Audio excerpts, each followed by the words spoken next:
नमस्कार विद्यार्थी मित्रांनो, मराठी जी के या यूट्यूब चॅनलवरती सर्वांचे स्वागत आहे। तर आजच्या व्हिडिओमध्ये आपण काल झालेल्या ग्रामसेवक भरतीमध्ये जेवढे काही प्रश्न विचारण्यात आले होते ते सर्व प्रश्न आज आपण पाहणार आहोत। तरी व्हिडिओ सर्वांनी शेवटपर्यंत पाहायचा आहे। व्हिडिओ आवडल्यास व्हिडिओला नक्की लाईक आणि चॅनलला सबस्क्राईब करायचं आहे। चला तर मग व्हिडिओला सुरुवात करूया। तर पहा, प्रश्न क्रमांक पहिला असा विचारण्यात आला होता, खालीलपैकी कोणतं नगदी पीक नाही? तर ऑप्शन क्रमांक 3, गहू हे नगदी पीक नाही। उदाहरणामध्ये कोणकोणते नगदी पीक आहेत ते पहा, कॉफी, कोको, चहा, ऊस, कापूस, ताग, तंबाखू, रबर आणि मसाले हे नगदी पीक आहेत। प्रश्न क्रमांक दुसरा, FTPचे पूर्ण रूप काय आहे?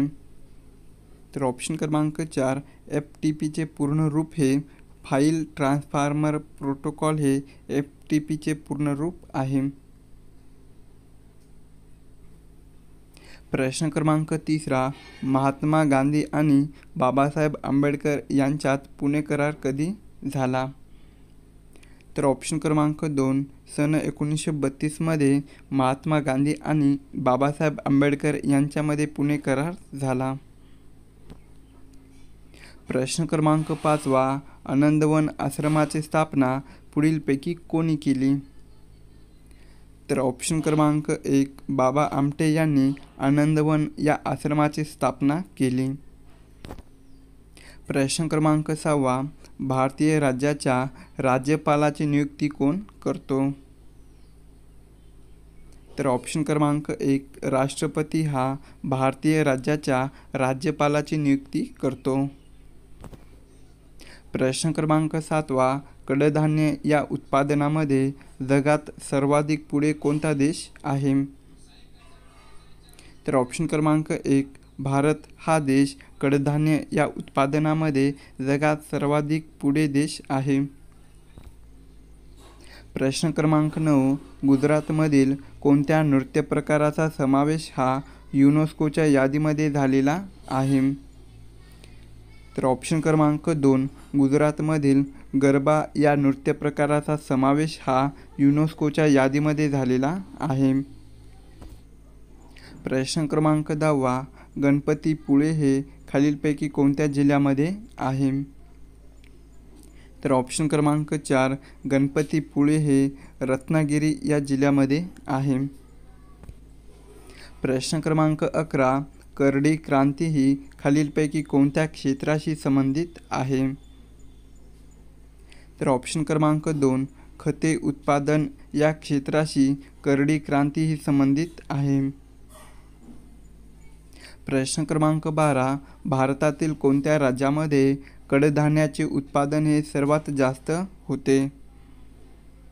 तर ऑप्शन क्रमांक 2, भारतामधील राजस्थान या राज्यामध्ये कडधान्याचे उत्पादन हे सर्वाधिक होते। प्रश्न क्रमांक 13, प्रधानमंत्री कौशल्य विकास योजना ही कोणत्या वर्षी सुरू झाली?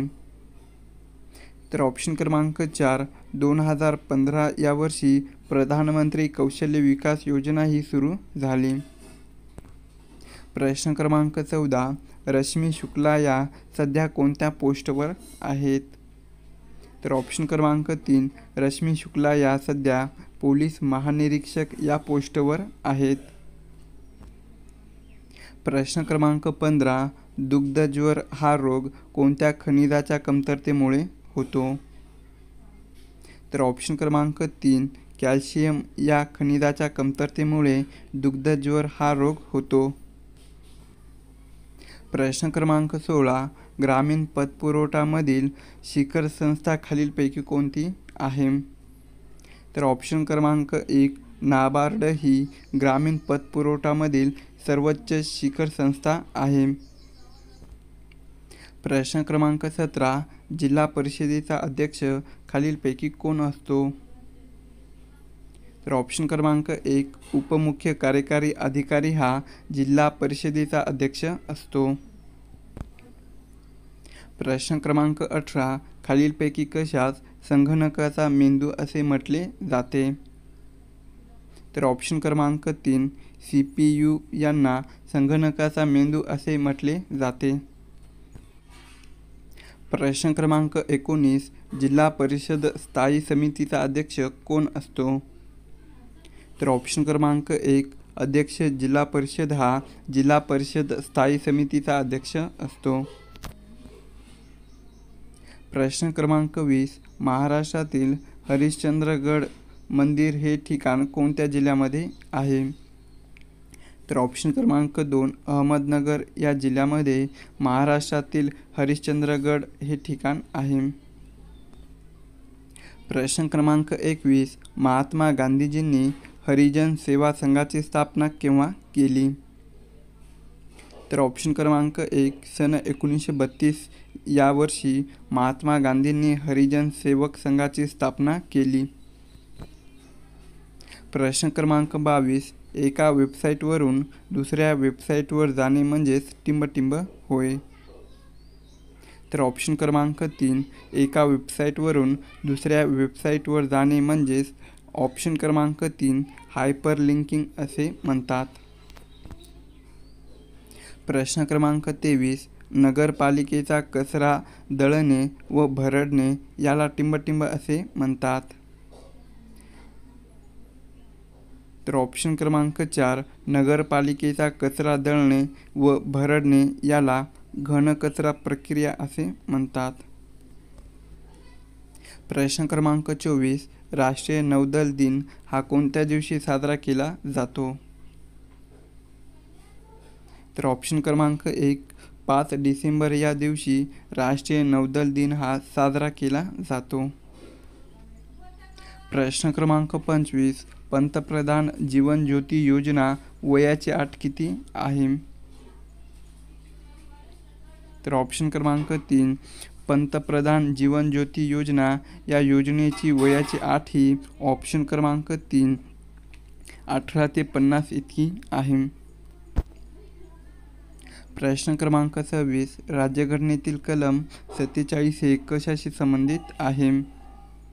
तर ऑप्शन क्रमांक 1. मार्गदर्शक तत्व यांच्याशी राज्यघटनेतील कलम 47 हे संबंधित आहे. प्रश्न क्रमांक 27. वनस्पतीच्या खोडामध्ये टिंबटिंब पाणी आणि क्षार याचे वहन होते. तर ऑप्शन क्रमांक 1. वनस्पतीच्या खोडात मूलकेशातून पाणी व क्षार याचे वहन होते. प्रश्न क्रमांक 28. ई नामचे फुल फॉर्म खालीलपैकी कोणते आहे? तर ऑप्शन क्रमांक 2. नॅशनल ॲग्रिकल्चर मार्केट हे ई नाम याचे फुल फॉर्म आहे. प्रश्न क्रमांक 29. ऑर्नथॉलॉजी हे शास्त्र कशाशी संबंधित आहे? तर ऑप्शन क्रमांक 2. पक्षी अभ्यास यांच्याशी ऑर्नथॉलॉजी हे शास्त्र संबंधित आहे. प्रश्न क्रमांक 30. व्हिटॅमिन डीच्या कमतरतेमुळे खालीलपैकी कोणता आजार उद्भवतो? तर ऑप्शन क्रमांक 2. मूळदूस हा आजार व्हिटॅमिन डीच्या कमतरतेमुळे उद्भवतो.